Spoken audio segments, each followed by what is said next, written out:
Coucou à tous, j'espère que vous allez bien. Aujourd'hui on se retrouve dans une nouvelle vidéo qui concerne 3 storytime. Allez, mettez-vous à l'aise et c'est parti. Je suis professeure dans un collège et ce collège servait d'internat il y a des décennies de ça. On le remarque d'ailleurs très bien par la forme des salles qui sont toutes en longueur pour accueillir à l'époque le plus de lits possible. Même les carreaux au sol sont aussi marqués par le temps, c'est-à-dire un peu vieillots. Il y a environ 2 mois, j'ai décidé de passer plus de temps au collège pour y faire mes corrections et avoir le moins de travail à faire chez moi, dans mon espace personnel. J'y reste donc quand les élèves ne sont plus présents et que le personnel se réduit à environ 2-3 personnes dans le collège. Je vais vous raconter 2 situations où je n'ai pas eu l'impression d'être seule, justement. À savoir qu'à côté de ma salle se trouvent des toilettes qui sont réservées aux professeurs et qui s'ouvrent avec une clé. Les élèves avaient déjà quitté les lieux depuis 1 heure et je décide d'y aller. J'ouvre la porte avec ma clé et je la referme derrière moi, mais cette fois-ci sans fermer à clé. Je m'installe sur un des toilettes et là, j'entends de l'autre côté de la porte un bruit contre le mur, contre les carreaux. Comme lorsque quelqu'un se tape le coude sans faire exprès.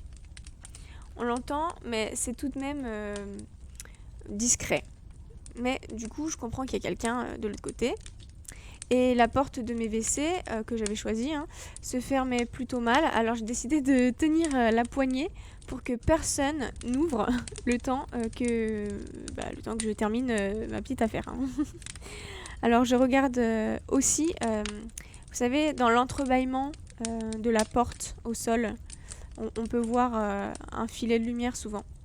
Et je voulais voir justement si la personne s'approchait de la porte pour en fait être sûre qu'elle n'ouvre pas la porte alors que j'y étais. Et là, je vois une ombre passer. Donc je comprends qu'il y a quelqu'un et je me dépêche vite de me rhabiller. Et en quelques secondes, c'était fait. J'avais juste ma bringuette à remettre. Donc là, j'ouvre la porte pour saluer l'autre professeur. Et là, il n'y avait personne. Donc je comprends pas bien parce que j'avais vraiment vu une ombre passer.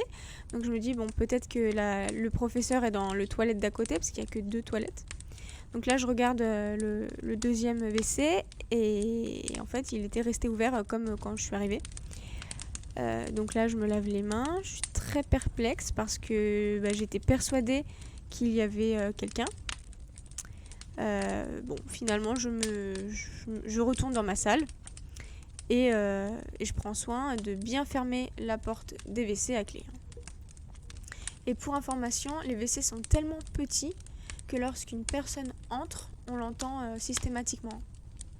Et après coup, je me suis rendu compte que je n'avais entendu personne entrer avant le coup contre le mur. La seconde situation est plutôt un résumé de plusieurs situations. Donc j'ai une salle de classe qui est très grande, comme je vous l'ai dit, et elle est aussi accompagnée d'une réserve. Cette réserve, je la range souvent après mes temps de classe et de temps à autre lorsque j'ai des trous dans mon emploi du temps. Quand j'y suis, je ferme systématiquement ma classe à clé parce que justement je n'ai aucune visibilité sur qui peut entrer dans la salle de classe, où sont posées mes affaires personnelles comme mon sac à main par exemple. Donc je prends tout le temps soin de bien fermer à clé. Il m'est très souvent arrivé lorsque je rangeais cette réserve d'entendre quelqu'un entrer dans ma salle. Et ce qui est pratique, c'est que j'ai juste à passer la tête dans l'ouverture de la porte pour voir s'il y a quelqu'un. Donc c'est plutôt rapide. Et souvent, tout le temps, je n'y ai jamais vu personne. J'ai aussi entendu des pas dans la classe, ou même j'ai déjà eu l'impression qu'on m'observait depuis l'ouverture de la porte, de la réserve. Et ça, ce sont des choses qui sont très, très courantes. Et j'ai beau regarder, il n'y a bel et bien personne. Ce genre d'événement est plutôt récurrent. Mais comme vous avez pu le comprendre, comme j'ai été depuis toute petite très ouverte au monde de l'invisible, Je ne suis pas du tout effrayée, mais seulement troublée quand ça m'arrive en me demandant si c'est mon imagination, mais je ne le pense pas. J'espère en tout cas que cette première histoire vous a plu. On passe directement à la deuxième story time. Cette histoire est celle de ma mère. Elle me l'a souvent racontée quand je lui demandais ses expériences paranormales. Donc je vais vous la partager aujourd'hui. Avant que nous naissions avec mes sœurs, mes parents ont loué un appartement plutôt ancien, donc du 19e siècle, à Lyon, dans le 3e arrondissement. Ils y ont vécu 5 ans avant de déménager. Dès les premiers mois, ma mère ne s'y est pas sentie à l'aise du tout. Il y avait comme une atmosphère très pesante qu'elle a encore du mal aujourd'hui à expliquer. C'était vraiment une sensation de lourdeur. Un soir, alors qu'elle sommeillait, ma mère sent une présence masculine dans la chambre et elle préfère garder les yeux fermés en espérant que cette impression passe. Elle sent cette présence petit à petit se rapprocher de plus en plus d'elle d'ailleurs, au point qu'elle sent vraiment un souffle près de son visage. Elle a très peur et elle ne parvient toujours pas à ouvrir les yeux. Elle sent alors une légère pression sur ses lèvres, comme si on cherchait à l'embrasser. Elle ouvre alors les yeux, mais là il n'y a personne dans la chambre. Juste une pièce qui baigne dans l'obscurité. Suite à cet épisode qui l'a terrifiée, ma mère se renseigne sur les anciens locataires et elle découvre quelque chose de systématique. En fait, les femmes se retrouvaient toujours seules. Donc, par exemple, de nombreux couples ont quitté la location parce qu'ils divorçaient. On a aussi eu une femme qui est devenue veuve, donc son mari est décédé. Des femmes y ont été battues par leur conjoint. Et le précédent couple, qu'ils ont remplacé, avait justement quitté l'appartement parce qu'ils se séparaient. En fait, le schéma était toujours le même. La femme se retrouvait seule dans cet appartement. En y vivant plusieurs années, elle a fini par se rendre compte que les choses ne tournaient pas rond dans cet appartement. Mon père devenait de plus en plus irritable, de plus en plus agressif. Il disait des choses désagréables qu'il n'avait jamais dit auparavant.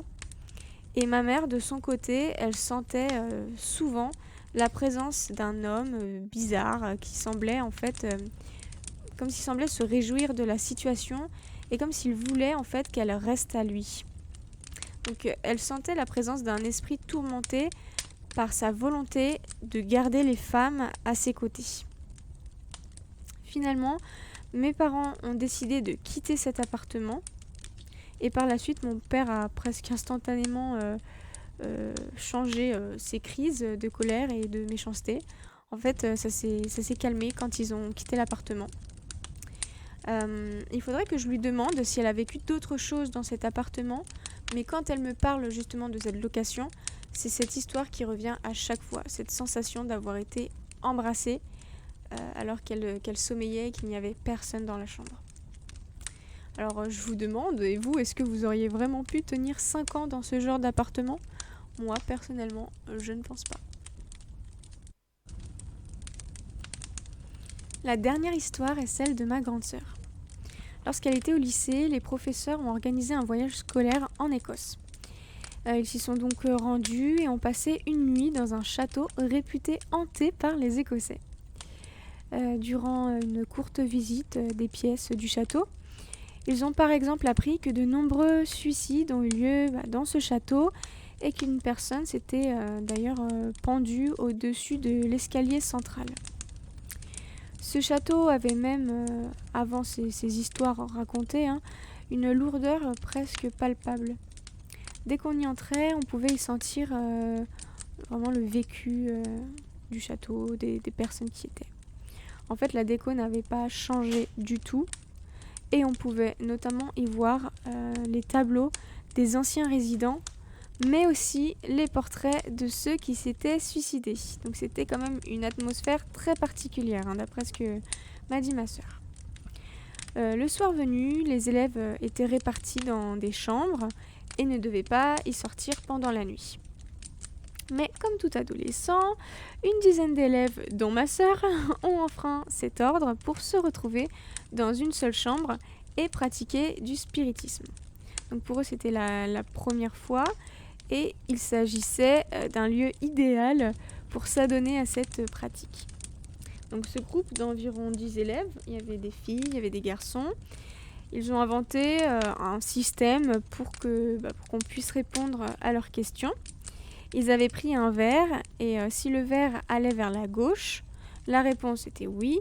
Et si le verre allait vers la droite, la réponse était non. Donc ils posent une première question et ma sœur ne s'en souvient clairement plus parce que les événements qui ont suivi l'ont totalement effrayée. En fait, à la première question, le verre s'est directement fissuré. La porte de la chambre s'est ouverte et les fenêtres aussi. Le tout en même temps. Donc tout d'un coup. Les élèves ont eu tellement peur que chacun en fait est parti très vite retourner chacun dans leur chambre. Ma sœur était d'ailleurs soulagée que cette pratique n'ait pas été effectuée dans sa propre chambre. Elle a mis ensuite du temps à s'endormir. Mais en fait, ça a été possible avec la descente de l'adrénaline. Finalement, le lendemain, plus personne n'a voulu évoquer cette histoire. Ils ont fait comme si de rien ne s'était passé et ils ont quitté le château au matin. Voilà, histoire plutôt courte, mais ça a été très intense pour ma sœur et ce souvenir l'a vraiment marqué. J'espère que ces 3 histoires vous ont plu, même si elles étaient finalement courtes. Je tiens à souligner qu'elles sont vraies, parce que les personnes de qui je les tiens sont des personnes de confiance. Là, c'était moi-même et des personnes de ma famille. N'hésitez pas à me dire comment vous auriez agi dans ces situations-là. J'ai encore énormément d'histoires paranormales, alors dites-moi si ça vous intéresse, que je vous en raconte d'autres.